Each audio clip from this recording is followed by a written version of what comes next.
Capítulo 3 do livro do Êxodo. Você tem Bíblia? Levante a sua Bíblia assim. Se você não tem Bíblia, levante a mão.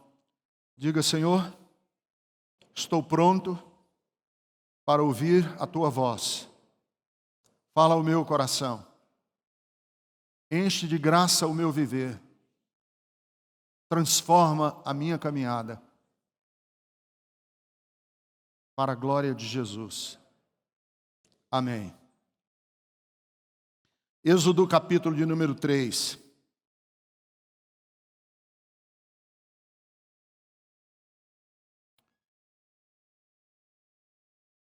Moisés pastoreava o rebanho de seu sogro Jetro,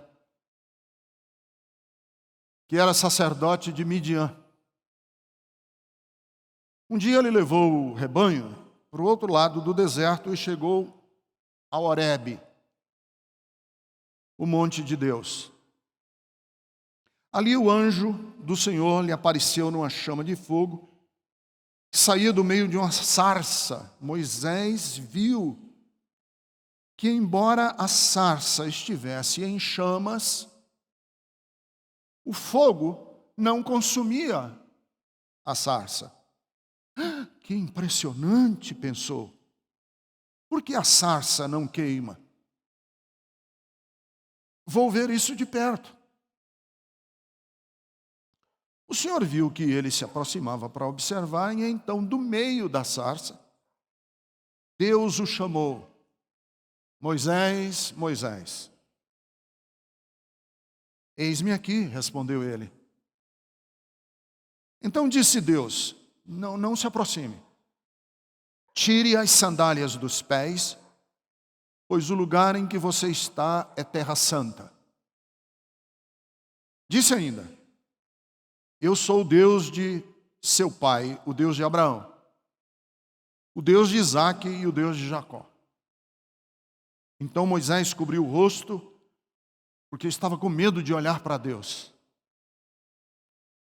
Disse o Senhor: tenho de fato visto a opressão sobre o meu povo no Egito. Tenho escutado o seu clamor por causa dos seus feitores e sei quanto eles estão sofrendo. Sei quanto eles estão sofrendo. Até aí, mas se você está com a sua Bíblia, não feche a sua Bíblia. Nós vamos voltar ao texto e vamos mexer aqui no livro do Êxodo em alguns versículos, e eu quero que você leia comigo. O evento mais importante de toda a Bíblia, ou os dois eventos mais importantes de toda a Bíblia, são o Êxodo, que eu acabei de ler para vocês, e a crucificação de Jesus. Você dissesse assim: Ricardo, quais são os dois eventos, momentos que marcam a Bíblia? Na Bíblia hebraica, que nós chamamos de Antigo Testamento, o evento que marca a Bíblia hebraica é o Êxodo. O evento que marca a Bíblia cristã, que nós chamamos de Novo Testamento, é a cruz. Dois momentos distintos que têm a sua, claro, relevância histórica, tanto para o judaísmo como para o cristianismo. O que é o Êxodo? O Êxodo é uma narrativa, é um recurso literário da narrativa hebraica para significar basicamente a libertação de um processo opressivo. O Êxodo serve de modelo, serve de arquétipo para todos os processos de opressão. Por exemplo, o Êxodo é um modelo que serve para orientar a opressão e a escravidão de um povo que está sendo colonizado por um outro povo. Uma nação poderosa coloniza, em outras palavras, rouba, expolia, tira os recursos de uma nação pobre. É o Êxodo. Porque Israel está há 400 anos subjugado pelo Egito. E o Egito é um império. O Egito é uma nação poderosa que usa da mão de obra barata do judeu que está escravizado lá. Vale-se do suor e do sangue de um povo para ficar rico. Esse é o processo do Êxodo. Há uma nação que usa a vida do outro para enriquecer essa própria nação. E o texto nos diz que Deus viu esse processo iníquo, assimétrico, viu esse processo injusto do Egito em cima do povo de Israel. E Deus, e aí nós temos toda essa narrativa belíssima, aparece a Moisés num arbusto que pega fogo no meio do deserto, porque Moisés estava cuidando do gado, cuidando do rebanho, do sogro dele, e ele presta atenção num arbusto que está pegando fogo, mas ele nota uma peculiaridade, uma coisa diferente, assombrosa, é que o fogo lambe, o fogo corre por cima dos galhos do arbusto, mas não consome, não queima o arbusto. E ele fica intrigado com aquilo e diz que coisa fascinante. E quando ele está nessa experiência de observar essa sarça, esse arbusto que pega fogo, Deus fala com ele. E Deus diz: Moisés, sou eu, o Deus de teu pai Abraão, de Isaac, eu sou o Deus de Jacó. E eu quero te dizer que eu vi que Faraó e as casas reais do Egito que se sucederam em 400 anos, os diferentes reinados, estão te oprimindo, estão oprimindo o teu povo, e eu quero libertar. E vai ser, obviamente, a libertação de um povo, de um processo de escravidão, vai ser um processo longo, difícil, complicado, porque todo processo de liberdade é difícil.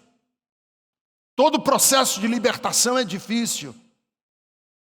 Haja vista a libertação dos negros das escravidões lá nos Estados Unidos, que demorou anos e anos. Aqui no Brasil, nós somos praticamente o último país ocidental a libertar os escravos.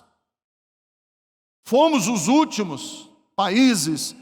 E mesmo que a lei tenha acabado, extinto com a escravidão, ainda existe uma mentalidade de racismo, ainda existe uma mentalidade de preconceito, ainda existe uma mentalidade que de todo não foi erradicada, de todo. Então os processos de libertação são difíceis, são complicados, levam tempo. E Deus advertiu Moisés e disse: olha, Faraó não vai deixar vocês irem embora assim de graça, não. Vai ser longo. Vai ser um cabo de guerra. Você vai puxar do lado de cá, mas Faraó vai puxar do lado de lá. Vai ter momentos em que Faraó vai querer ceder, mas quando ele quiser ceder, para poder ganhar politicamente em cima de você, não vou deixar ele ceder, para que essa guerra vá até o fim. E aí acontecem o que a gente conhece como as 10 pragas do Egito. O que são as 10 pragas do Egito? As 10 pragas do Egito são pressões que Faraó tem que enfrentar para soltar o povo. As 10 pragas do Egito, eu copiei aqui, porque nem eu, que sou pastor, sei exatamente a sequência delas, uma atrás da outra. Eu podia dar uma de bacana aqui e dizer, quem aqui conhece as 10 pragas? E a ordem delas?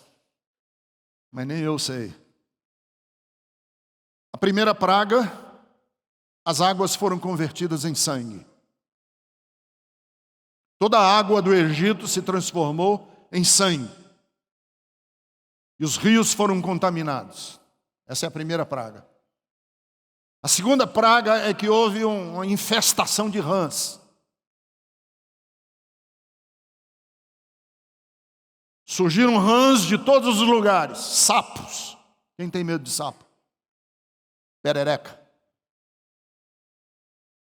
Mulheres iam tomar banho e as pererecas pulavam em cima dela, aquela perereca fria. Sapo cururu aparecia dentro na cama. O cara estava dormindo e um sapo cururu aparecia. E Faraó está chamando os magos, os feiticeiros dele, dizendo, vamos fazer também, vamos fazer, vamos transformar, vamos ver o que vocês podem fazer. Era feitiçaria de um lado, Moisés do outro, aquela tensão. Aí veio a terceira praga, mosquitos, enxames de mosquitos. Cobriram a população dos animais, mosquitos no gado, mosquito nos olhos das pessoas, infecção, mosquito para todo lugar. Mas Faraó disse não. Moisés disse, olha, se você não ceder, virão mais pragas. E ele, não vou ceder. Aí veio a quarta praga, moscas. Mosca varejeira, mosca de todo lado. As pessoas iam comer e eram enxames de mosca. O Egito estava tomado de mosca, já tem muita mosca. Eu já estive no Egito umas 3 ou 4 vezes, tem muita mosca lá. Aí multiplicaram-se. As moscas encheram o Egito e o Faraó está desesperado. Porque ele já percebe que ele não vai conseguir a pressão do Deus de Moisés, a pressão de Moisés para soltar o povo. Mas o povo é mão de obra barata do Egito. O povo é o trabalhador braçal, é aquele que está suando sangue para manter o Egito rico e opulento. Aí vieram pestes sobre os animais. O gado adoeceu, carrapatos sobre os bois. E morreram grandes manadas de animais do Egito. Aí vieram mais pragas, a sexta praga, úlceras. Diante da resistência de Faraó, que não aceitava libertar o povo, as pessoas começaram a se encher de úlceras. Feridas, escabioses, doenças da pele. Eles não cederam, nem Faraó, nem os seus conselheiros, nem os feiticeiros, cederam e continuaram resistindo. E aí veio a sétima praga. Choveu granizo, choveu pedra, destruiu com casas, destruiu com plantações, uma chuva de granizo enorme, que foi devastadora para o Egito. Ele ainda assim não cedeu. Aí veio o que o mundo antigo mais tinha medo, uma praga de gafanhotos.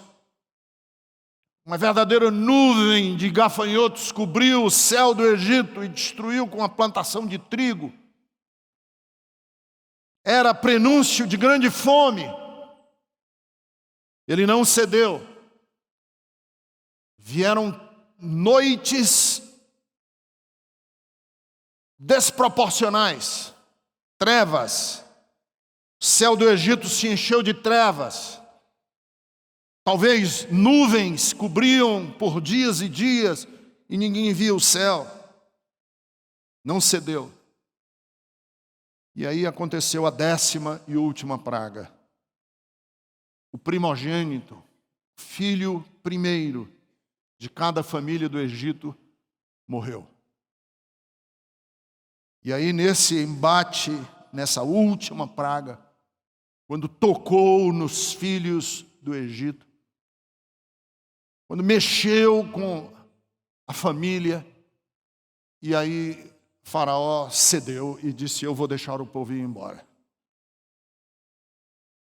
Nesses embates épicos, na leitura que a gente faz, principalmente a partir do capítulo 3 do livro do Êxodo, eu não quero que você leia a Bíblia como quem lê um jornal, tirando do texto o que foi que realmente aconteceu e ficando com preocupação e dúvida sobre como foi, porque o texto não se propõe a isso. A narrativa quer nos ensinar algumas verdades, e no Êxodo tem algumas verdades nesse embate entre Moisés e Faraó que são importantíssimos para a nossa espiritualidade. É possível ler o Êxodo e, como dizem os judeus, tirar do Êxodo infinitas interpretações. Os judeus dizem que a narrativa do Êxodo dá a cada um de nós infinitas interpretações. Tão rico ele é. Na quinta praga, depois dos enxames de mosca que infestaram a terra, e claro que essas moscas ferem com a honra do Egito que está abalado, Faraó percebe que ele não vai conseguir resistir por muito tempo. Isso é na quinta praga. E ele faz uma contraproposta a Moisés. Leia comigo no capítulo 8, versículo de número 28, a contraproposta que Faraó fez a Moisés. Êxodo capítulo 8, versículo de número 28.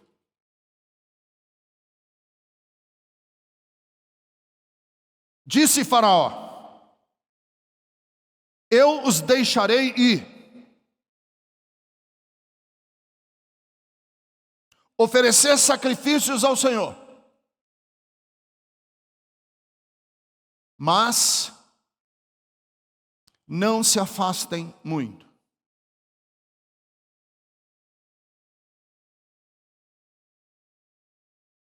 Adorem a Deus.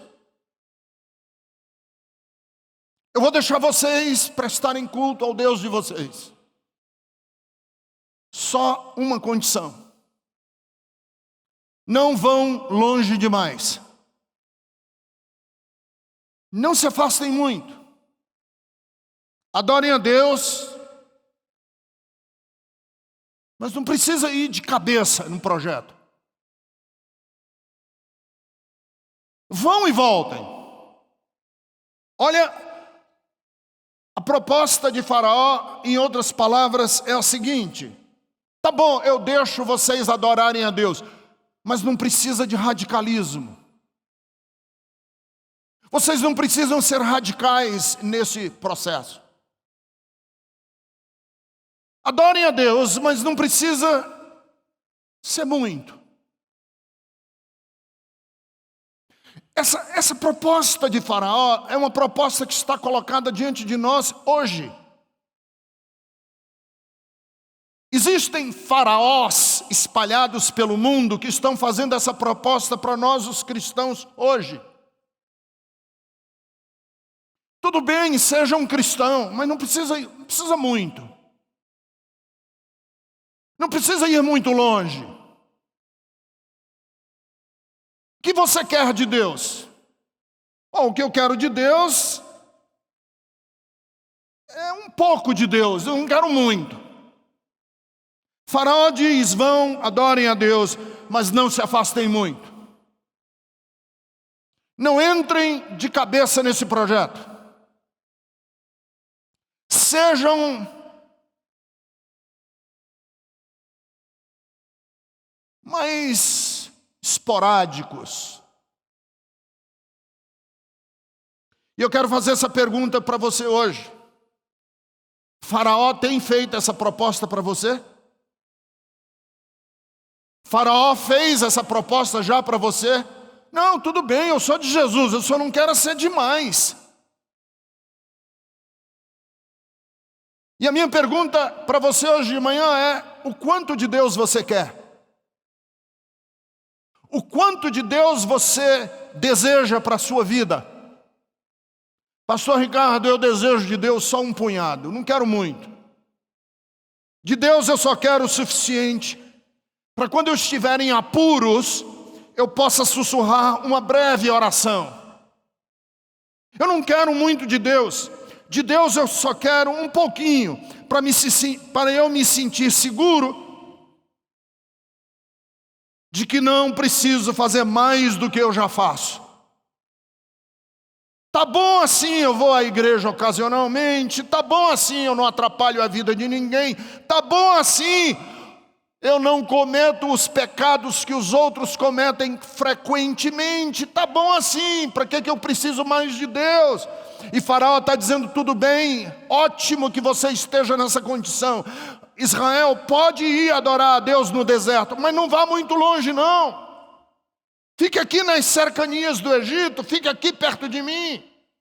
O quanto que você quer de Deus? Olha, eu quero de Deus numa temperatura morna. Em outras palavras, eu não desejo ser frio a ponto de blasfemar de Deus. Eu não quero ser frio a ponto de eu blasfemar de Deus. Mas eu também não quero arder como quem tem febre por Deus. Eu quero ficar nesse estado de conforto, nesse estado médio. Eu quero de Deus apenas um pouco de Deus, que me dê um certo conforto de que eu ainda estou na religião dos meus pais, mas que eu não tenha nenhum grande compromisso com Ele. O quanto você quer de Deus? Eu quero apenas um punhado de Deus, que me dê a sensação de que Ele é poderoso para resolver os meus problemas, que Ele tem força para deixar a minha vida melhor do que estava a semana passada, mas é só isso que eu quero de Deus. Eu não quero muito, eu quero de Deus apenas uma certa dose. Eu não quero me intoxicar de Deus. Tudo demais é veneno, não é, pastor? Então eu não quero muito de Deus, não. Eu quero só um pouquinho. Basta que eu me sinta protegido, basta que eu me sinta abençoado, basta que eu me sinta diferenciado dos outros, e basta que eu me sinta predestinado. Se eu tiver essas sensações, tá bom, eu não preciso de muito. Eu quero de Deus apenas o que o Faraó propôs para o povo de Israel: vá, mas não vá muito longe.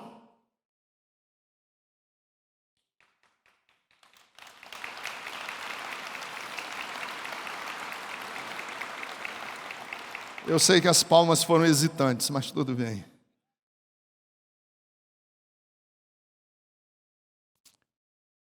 Mas no projeto de Jesus tem uma certa radicalidade. Jesus não é da filosofia do Faraó: vá, mas não vá muito longe. O projeto de Jesus tem uma radicalidade que sinceramente, ela não é religiosa. E ser radicalmente de Jesus significa dizer que eu estou disposto a não ter dois senhores na minha vida. Aqui está a radicalidade de Jesus. Faraó diz assim: vá, mas não vá muito longe, porque vocês precisam ter dois senhores, eu e o Jeová que está lá no deserto. Jesus disse: não, vocês não podem ter dois senhores. Ser radicalmente de Jesus significa que Deus não é apenas um descarrego de fim de semana que vai me fazer sentir melhorzinho. Ser radicalmente de Jesus significa que eu não sirvo a Deus por aquilo que Ele me dá. Eu sirvo a Deus pelos valores, e eu sirvo a Deus pelas marcas que eu tenho dele na minha história e na minha vida.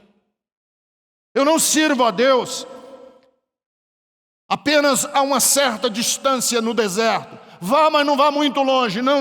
Eu sou radicalmente dele, porque eu não tenho medo de afirmar e de dizer que sou dele, mesmo em ambientes onde a minha fé pode parecer ridícula.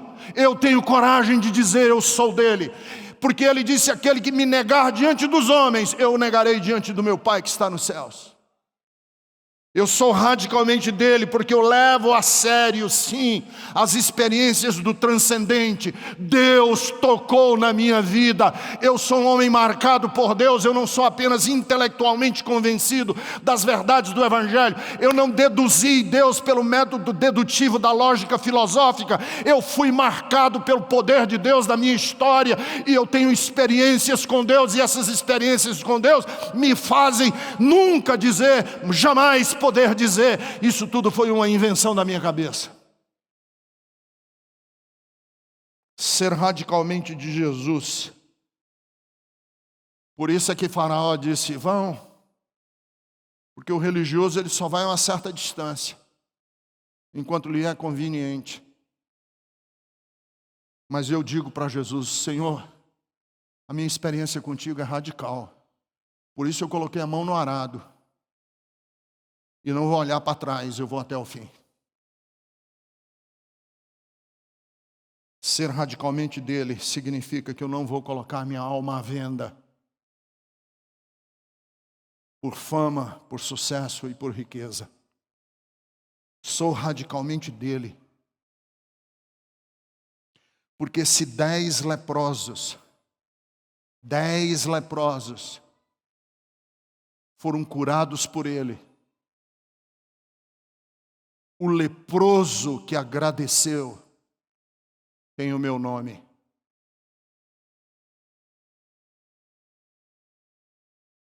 Isso é ser radicalmente de Jesus. 10 foram tocados, um só voltou para agradecer. E o que voltou para agradecer tem o meu nome. E se você não puder dizer isso, se você, mulher, não puder dizer, dos 10 leprosos que voltaram, um era mulher. E essa mulher tinha o meu nome. Se você que está aqui na Bethesda hoje não puder dizer isso, a sua experiência com Deus é a experiência de ir no deserto, segundo a sugestão de Faraó. Vá, está ótimo, podem ir adorar a Deus. Não, desde que vocês não vão muito longe. Mas na praga dos gafanhotos, a 8ª praga, Faraó sabe que vai ficar muito difícil jogar com Deus. Porque ele volta atrás. E Moisés diz: não. Ou a gente vai de uma vez do Egito, ou a gente sai do Egito, ou não tem acordo. Faraó faz uma segunda proposta. Veja no capítulo 10, versículo de número 8. Segunda proposta que Faraó faz a Moisés. Então Moisés e Arão foram trazidos de volta à presença de Faraó, que lhes disse: vão, prestem culto ao Senhor, o seu Deus, mas me digam, quem irá?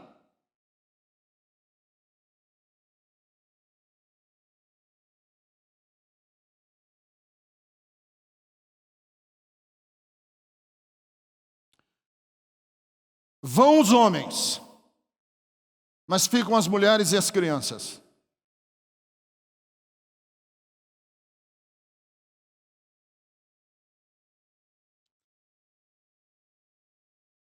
As crianças ficam.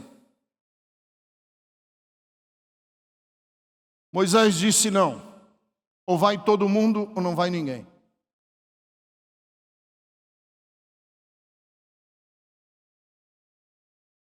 Vão as mulheres? Não. Vão os homens? Não. Se não formos todos, não vai ninguém. Segunda proposta que ele deu foi a seguinte: quem pudesse salvar, salvem. Homens, salvem-se vocês primeiro. Vão vocês embora. Ficam aqui as mulheres como garantia. Ou o contrário, também serviria a ele. Vão as mulheres, vão as crianças e os homens ficam. E a grande verdade dessa proposta de Faraó é de uma espiritualidade individualista. Quem pudesse salvar, salve-se. Acontece que a mensagem de Deus para nós não é a mensagem de um salve-se quem puder. A mensagem de Jesus não é uma correria para ver quem consegue salvar a sua própria pele, quem vai se dar bem. Não é, o evangelho não é um individualismo patológico. Não é. O evangelho é uma consciência comunitária. Por isso aqui na Bethesda eu não estou preocupado com você individualmente. Nós estamos preocupados com você como família.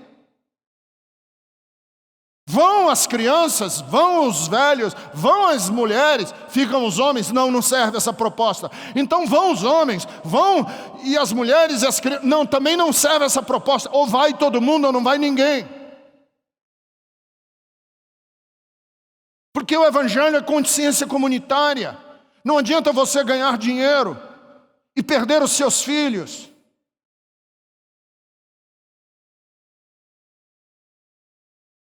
Eu já contei aqui uma vez, eu vou contar de novo. Eu fui visitar a casa de uma pessoa que era da Bethesda. Mais de 10 anos.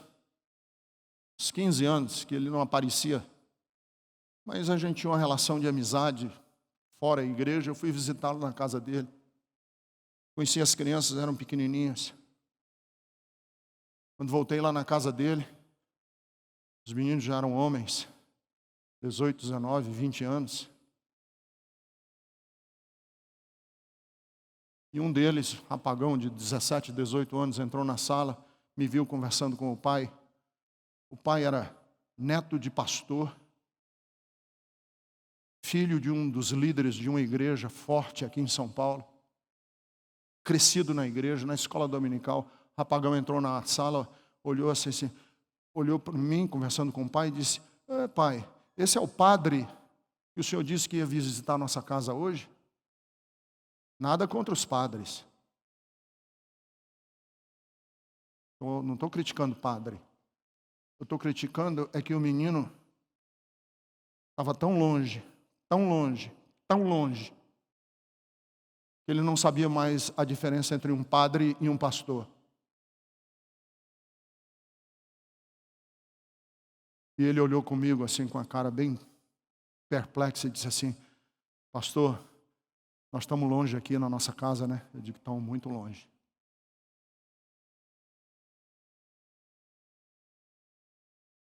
Você sabe por quê? Porque talvez esse pai tenha entendido que religião, espiritualidade, que relação com Deus é uma coisa que diz respeito a mim. Não diz respeito a mim, diz respeito à minha casa. Crê no Senhor Jesus e será salvo tu e tua casa. Eu me preocupo de ver, e o Eliel falou aqui a semana passada, que muitas crianças não se dão, obviamente que elas não se dão aqui no nosso ministério, com crianças que a gente chama de DAC, Deus ao alcance da criança, DAC. Claro que eles não se dão aqui. Ele vem aqui 2 em 2 meses, passa 1 hora. E fica o dia inteiro em frente a uma televisão ouvindo imbecilidades. Fica o dia inteiro ouvindo lixo. Lixo. Quando chega na adolescência, vem para a igreja. Eu não gosto desse ambiente, eu não gosto dessas coisas. Claro que ele não gosta. Você não ensinou. Ensina o teu filho no caminho que ele deve andar. E quando ele for grande, isso vai ficar marcado nele. Esses valores vão fazer parte dele. Faraó diz assim: podem ir, mas deixa as crianças, deixa as mulheres. E Moisés diz: não, nós não vamos. Se não for a nossa casa inteira. Eu não quero uma salvação que salve a mim. Eu quero a salvação que alcance a minha casa, os filhos dos meus filhos. Eu quero que a minha casa seja uma casa temente a Deus, uma casa que honra os valores do reino de Deus. É esse o projeto que eu tenho, pastor Ricardo. Eu quero louvar a Deus. Uma moça veio me perguntar uma vez: pastor, você acha que eu posso me casar com uma pessoa que não é cristã? Claro que pode. Não, a Bíblia não proíbe. Digo, não, a Bíblia não proíbe. Mas você precisa conversar com esse rapaz que não é cristão.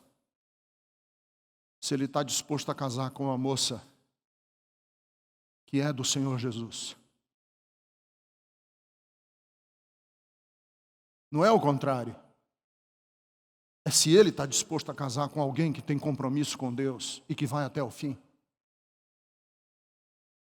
E que você não tem uma religião, você tem uma relação com Deus. Vá, pode ir. Mas fica aqui o teu filho, fica aqui as tuas mulheres.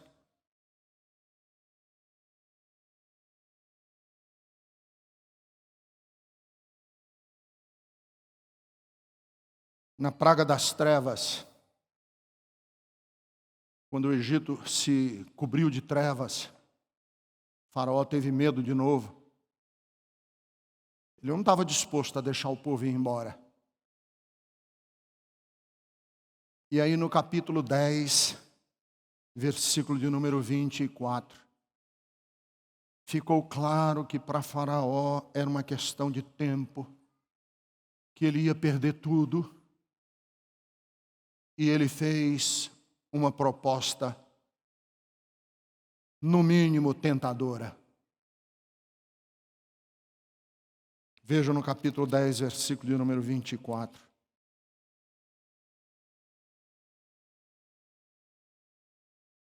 Então Faraó mandou chamar Moisés e disse: vão, prestem culto ao Senhor, mas deixem aqui as ovelhas e os bois. A gente deixa as mulheres e as crianças irem embora.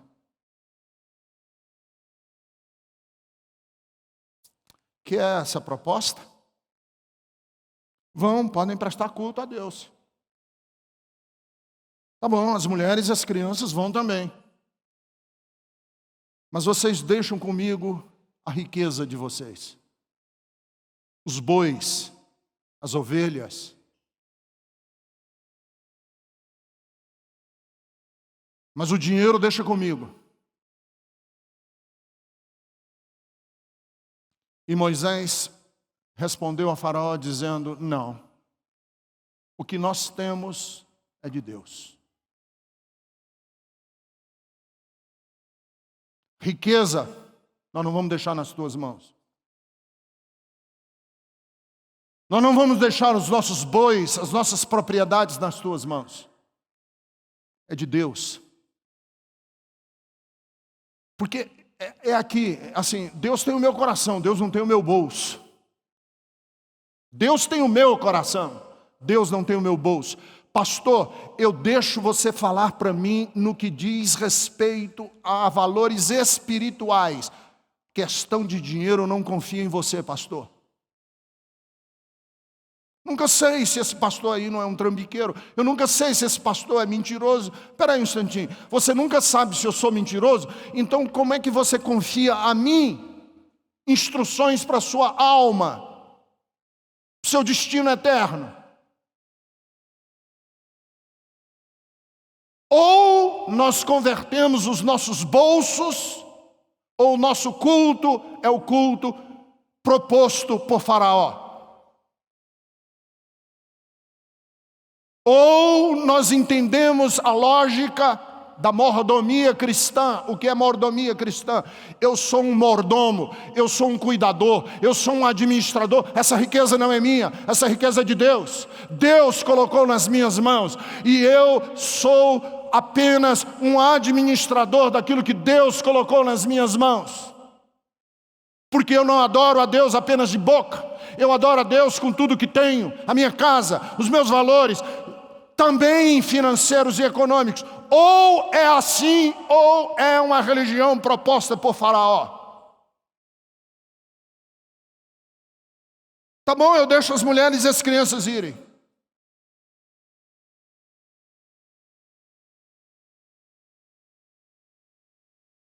Eu já contei para vocês de uma mulher aqui na Bethesda que me pediu perdão, e eu espero que ela me perdoe por citar, mas eu não vou expô-la. Falou: pastor, você levantou uma oferta no domingo. Eu dei um trocado na igreja. E naquela semana eu fui no shopping e fui comprar uma bolsa de mulher. E a bolsa custava R$800.000. E eu já tenho 32 bolsas em casa. E eu estou comprando uma bolsa. E na hora que eu estou na loja, e eu peguei na bolsa de R$1.000, o Espírito de Deus falou no meu coração, pastor Ricardo, que para a obra de Deus eu só tenho trocado. Para a obra de Deus eu só tenho o que sobeja. E para comprar uma bolsa, eu tinha. E na hora que eu peguei, aquele negócio era como se fosse a sarça, o arbusto pegando fogo no deserto. Foi aquela bolsa queimando na minha mão. Como que eu tenho dinheiro para tudo, mas eu não tenho para contribuir na casa de Deus? Como que eu tenho dinheiro para tudo, mas eu não tenho para contribuir? Sempre falta. Quando chega na obra de Deus, não vai dar. Mas para tudo tem. Sabe por quê? Porque Jesus diz assim: onde estiver o seu tesouro, aí está o seu coração. Quando a gente ama e quando a gente entende que o cristão entende assim, eu me entendo assim. Eu não sou muita coisa não, mas o que sou, eu sou porque Deus investiu em mim. Deus investiu em mim. O que tenho não foi porque eu sou um cara inteligente, brindado pela vida, não. Ganhei privilégios que havia. Não. Alguém investiu em mim. Eu tive professores na escola dominical da Igreja Presbiteriana de Fortaleza, quando meu pai foi preso político. Meu pai estava preso. O presbítero Ayrton Queiroz passava na porta da minha casa e me levava com os filhos dele no banco traseiro do carro dele para a igreja, todos os domingos. Eu sou grato a Deus por esse homem. E pelos professores de escola dominical que davam aula para mim. E pelos acampamentos de igreja que eu fui, que aprendi a me posicionar, a falar, a argumentar. Cada um daqueles acampamentos de carnaval que o pessoal estava bebendo e o pessoal estava jogando serpentina nos clubes, eu estava aprendendo coisas de Deus e me fazendo homem. Eu sou grato a Deus. O que tenho, que sou, é porque Deus não deixou eu entrar nos meus caminhos loucos. Teve alguém que me chamou quando eu estava nos caminhos mais loucos e disse: Ricardo, não faça isso. A minha riqueza, o meu dinheiro, a minha vida.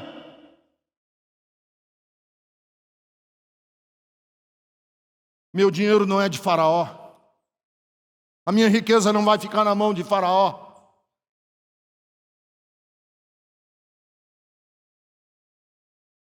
Leia comigo. Eu acho que a gente precisa ler a Bíblia. Porque aqui está a ética cristã.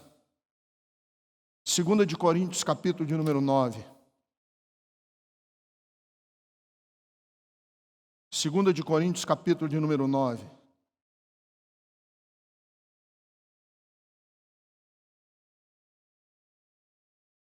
Leia a partir do versículo de número 6.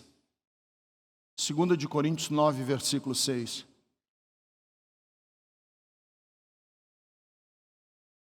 Lembrem-se, aquele que semeia pouco, também colherá pouco. Aquele que semeia com fartura, também semeará, colherá com fartura.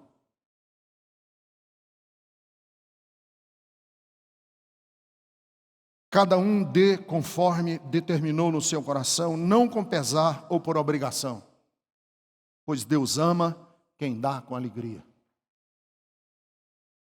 E Deus é poderoso para fazer que lhe seja acrescentada toda a graça, para que em todas as coisas e em todo o tempo, tendo tudo o que é necessário, vocês transbordem em toda boa obra, como está escrito: distribuiu, deu seus bens aos necessitados, e a sua justiça dura para sempre. Aquele que supre a semente ao que semeia, e o pão ao que come, também lhe suprirá e multiplicará a semente e fará crescer os frutos da justiça. Vocês serão enriquecidos de todas as formas, para que possam ser generosos em qualquer ocasião, e por nosso intermédio, a sua generosidade resulte em ação de graças a Deus. O serviço ministerial que vocês estão realizando não está apenas suprindo as necessidades do povo de Deus, mas transbordando em muitas expressões de gratidão a Deus. Por meio dessa prova de serviço ministerial, outros louvarão a Deus pela obediência que acompanha a confissão que vocês fazem do Evangelho de Jesus Cristo e pela generosidade de vocês em compartilhar seus bens com eles e com todos os outros. O que é que Paulo está querendo dizer aqui? Que, claro, tem uma relação muito próxima, não nessa mágica das igrejas neopentecostais, plante para colher muito. Não é essa lógica mágica, não.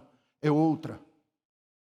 Você vive uma vida mirrada, encolhida, porque a vida encolhida e mirrada é a vida do avarento. Quem semeia pouco, colhe pouco. A vida da gente é do tamanho daquilo que a gente semeia na vida.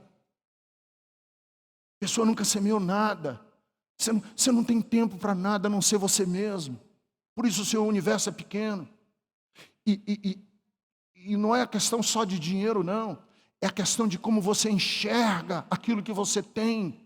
É dom de Deus. Foi Deus que fez isso com você.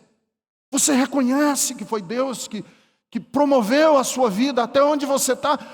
Você diz, não é muito, mas o que sou pela graça de Deus.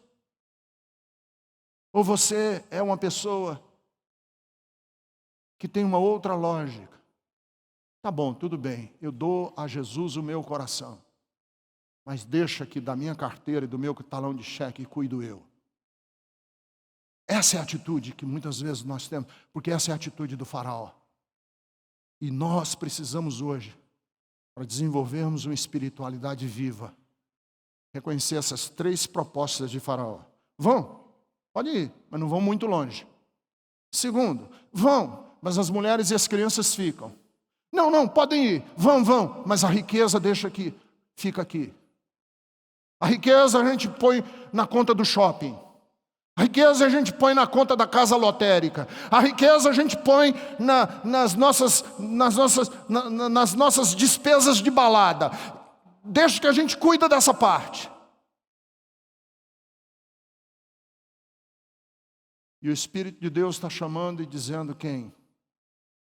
Responde para o faraó dizendo, não, nós vamos, é radical. É total, é compromisso de vida. Não, faraó.